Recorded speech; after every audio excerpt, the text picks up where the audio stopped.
एक राजा अपने लिए समझदार और ईमानदार मंत्री की तलाश कर रहे थे। राजा ने कई लोगों का साक्षात्कार लिया, लेकिन कोई भी व्यक्ति उन्हें मंत्री बनने के लायक नहीं लगा। वहीं जब यह बात राज्य के सबसे बुद्धिमान व्यक्ति को पता लगी, तो वो फौरन राजमहल चला गया।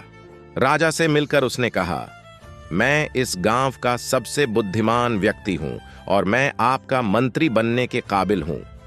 राजा ने उससे काफी कठिन सवाल किए और उसने समझदारी से सवालों का जवाब दिया। राजा ने उसे मंत्री बना लिया।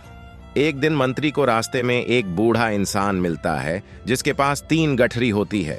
बूढ़ा मदद मांगते हुए कहता है, क्या तुम मेरी एक गठरी उठा सकते हो? ये काफी भारी है।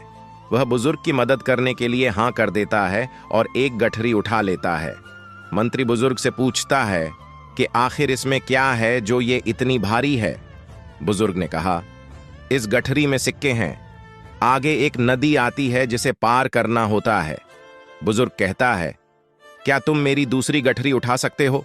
क्योंकि 2 गठरी लेकर मैं ये नदी पार नहीं कर सकता हूं। वह दूसरी गठरी उठा लेता है और ये गठरी भी भारी होती है। बुजुर्ग कहता है, इस गठरी में चांदी के सिक्के हैं। नदी पार करने के बाद एक पहाड़ आता है। बुजुर्ग ने कहा, मैं गठरी के साथ ये पहाड़ नहीं चढ़ सकता हूं। क्या तुम मेरी तीसरी गठरी भी उठा सकते हो? मंत्री बिना कुछ बोले तीसरी गठरी भी उठा लेता है। बुजुर्ग पहाड़ चढ़ते हुए उससे कहता है कि इस गठरी में सोने के सिक्के हैं। तुम इसको लेकर मत भागना, मैं तुम्हारा पीछा नहीं कर सकता हूं। थोड़ी दूर जाने के बाद मंत्री सोचता है कि अगर ये तीनों गठरी लेकर भाग जाऊं तो मैं धनवान बन जाऊंगा और ये बुजुर्ग तो मुझे कभी पकड़ भी नहीं पाएगा। और वह तीनों गठरी लेकर भाग जाता है। घर जाकर वो जैसे ही तीनों गठरी खोलता है तो उसमें लोहे के सिक्के होते हैं। वो हैरान रह जाता है।